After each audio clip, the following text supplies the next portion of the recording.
প্রিয় বন্ধুরা, বৃষ্টি হচ্ছে মুষলধারে।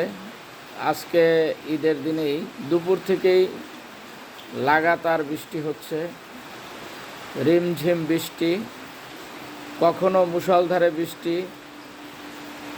বজ্রপাত হয়েছিল গতকাল রাত্রেও প্রচুর বৃষ্টি হয়েছে, মধ্যরাত থেকে একেবারে শেষ রাত পর্যন্ত।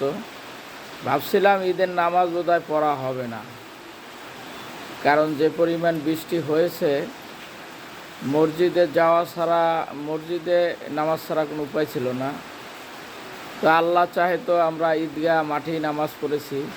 ঈদগাহ মাঠে নামাজ পড়ার পরেই মূলত দুপুর 3টার দিকে বৃষ্টি শুরু হয়েছে। কোথাও বের হতে পারিনি, তবুও ভালো লাগছে। বৃষ্টি আমার কাছে খুব ভালো লাগে।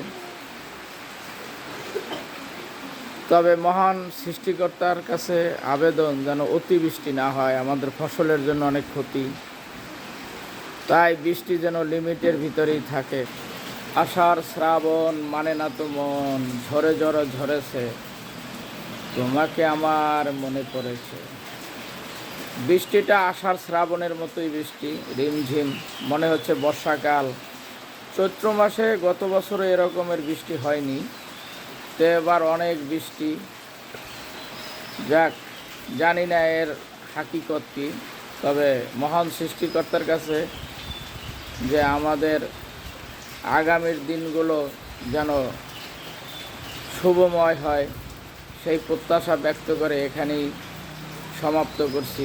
আল্লাহ হাফেজ, আসসালামু আলাইকুম।